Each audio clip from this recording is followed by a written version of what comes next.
Bom dia, presidente. Bom dia, colegas parlamentares. Vou procurar usar esses 14 minutos da melhor forma e vou dividir esse meu tempo em duas falas, dois temas.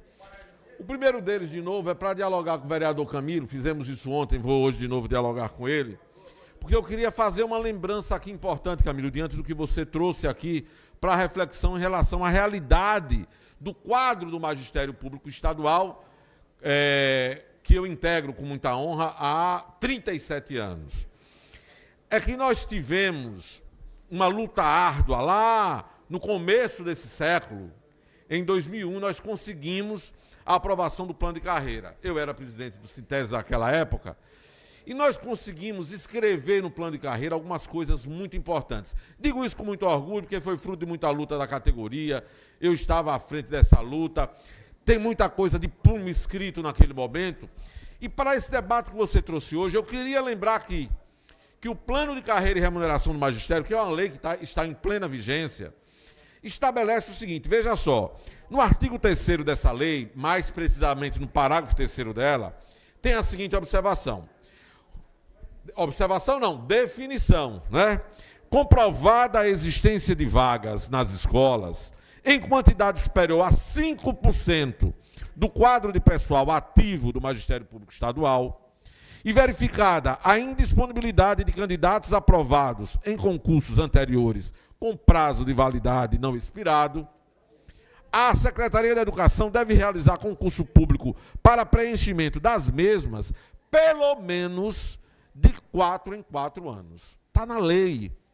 Nós conseguimos colocar isso lá no texto da lei e essa lei continua em plena vigência. O concurso tem que ser feito pelo menos de 4 em 4 anos, podendo realizar, no entanto, no caso de quantidade menor de vagas, atendido em prazo menor, né? Se tiver necessidade de vagas, evidentemente atendido aí o interesse e a necessidade do serviço e também a conveniência da administração. Mas a lei manda que a gente tenha concurso público no Estado, pelo menos de 4 em 4 anos. E a gente conseguiu, durante um certo período, que isso funcionasse.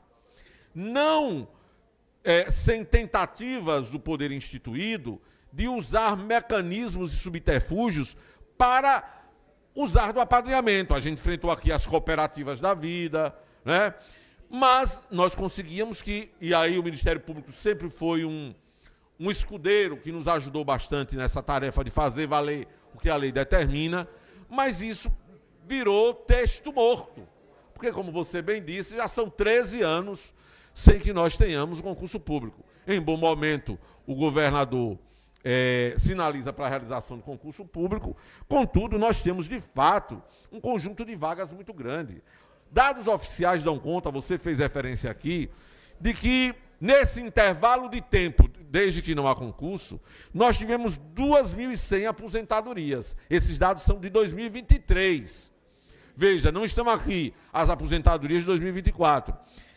2.100 aposentadorias. Quando ocorre a aposentadoria, é abertura de vaga, porque você tem ali uma vaga que se abre. Nós temos 2.463 contratações na rede. Essas também são referentes aos dados de 2023. Só aí nós já temos 4.563 vagas disponíveis para fazer concurso.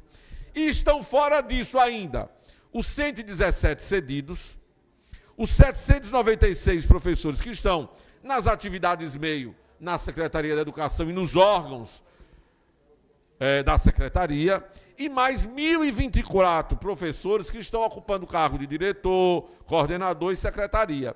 Então, fora esses, nós temos 4.563 vagas a serem preenchidas.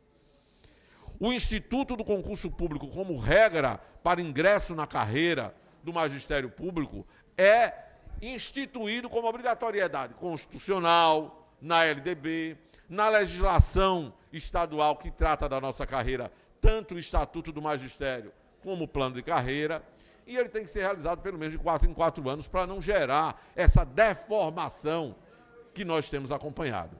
Então, eu quero aqui reforçar a fala de Vossa Excelência, trazer esses dados e essa informação da legislação, porque acho que o Ministério Público, como fiscal da lei, tem a tarefa de ajudar no cumprimento dessa determinação legal, para que de 4 em 4 anos nós possamos ter a realização do concurso público. Ontem eu fiz uma fala aqui dizendo que há uma tentativa permanente, e não é privilégio do Estado de Sergipe, do município de Aracaju.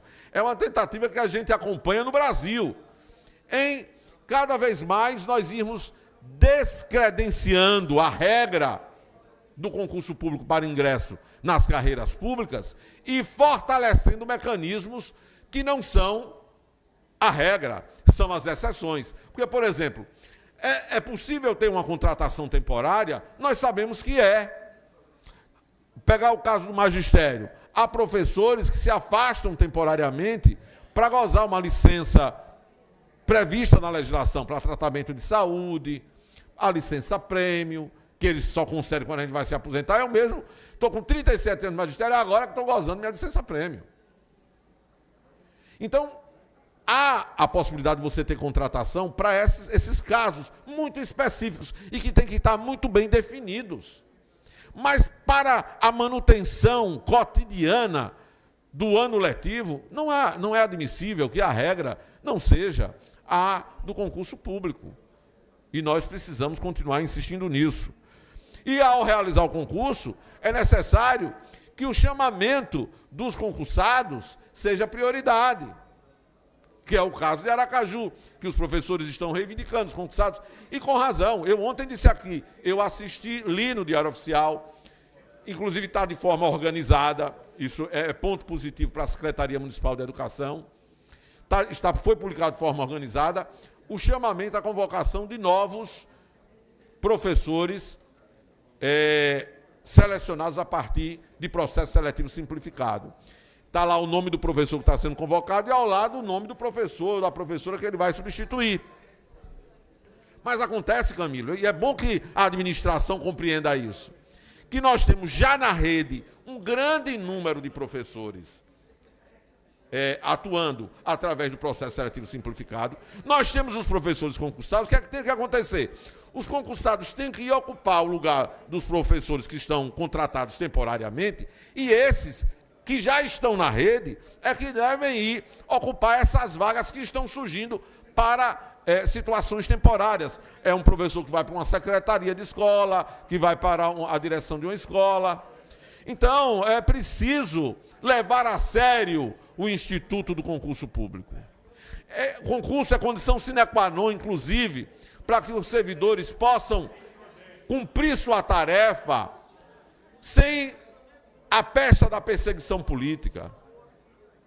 Nós já assistimos aqui no país momentos decisivos da nossa vida, como foi o caso da pandemia, em que se não fosse a altivez, a independência de um servidor público concursado, a gente não teria acesso a determinadas informações, porque quando você não tem essa condição, você fica muito limitado na atuação frente ao poder dos governos de plantão. O concurso público é a regra que a Constituição de 88 instituiu como a regra para o ingresso nas carreiras públicas. Reforço isso aqui, lembro do que determina o plano de carreira do magistério, uma conquista obtida a duras penas, tivemos greves duradouras, tivemos via-crucis nesse estado, tivemos muita luta, muita feijoada, muito forró de luta, para pressionar para a aprovação desse plano de carreira, conquistamos, e nós queremos que ele continue valendo, ele está em vigência, né? Reivindicamos isso. Mas, presidente, eu queria também, hoje é quinta-feira, nós estamos vivendo um momento muito, eu queria me pronunciar a respeito desse momento que nós estamos vivendo no Brasil, que é um momento muito especial da história política nacional. E não quero me pronunciar sobre esse tema, eu acho que os colegas têm percebido, fazendo desse tema uma disputa, de jogos, uma disputa de interesses pessoais, mas levando esse tema, tratando esse tema com a seriedade que ele precisa ser tratado. Me refiro aqui ao julgamento que está acontecendo no Supremo Tribunal Federal, dos réus que estão sendo julgados lá no Supremo, e que nós precisamos tratar com seriedade, porque não é pouca coisa que está em jogo. Está sendo avaliado pelo Supremo Tribunal Federal se o Brasil sofreu ou não uma tentativa, mais uma tentativa de golpe de Estado.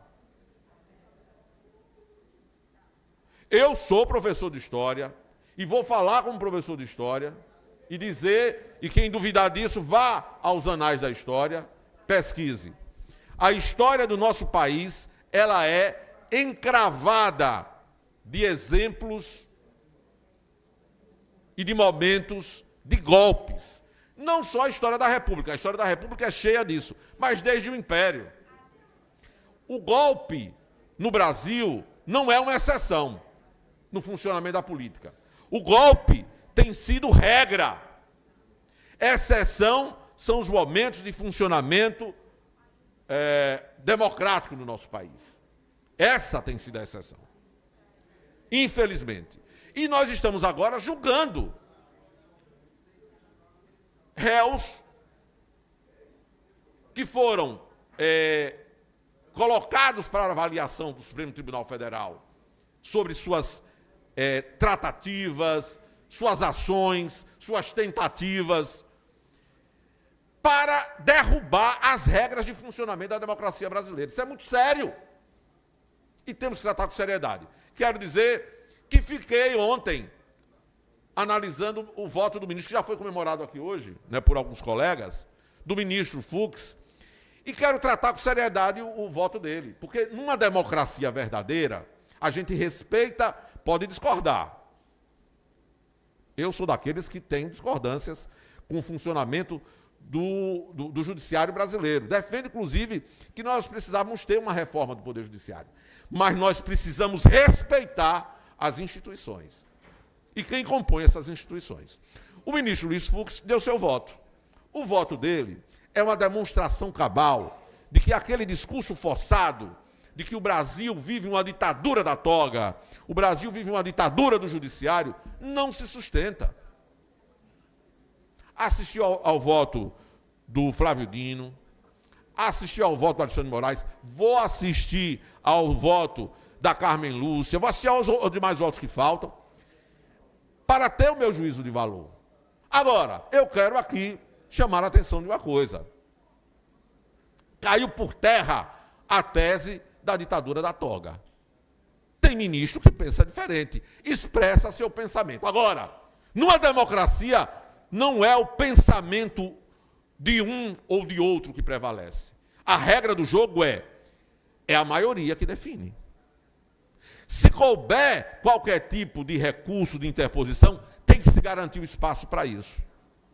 Mas tem que se respeitar as decisões.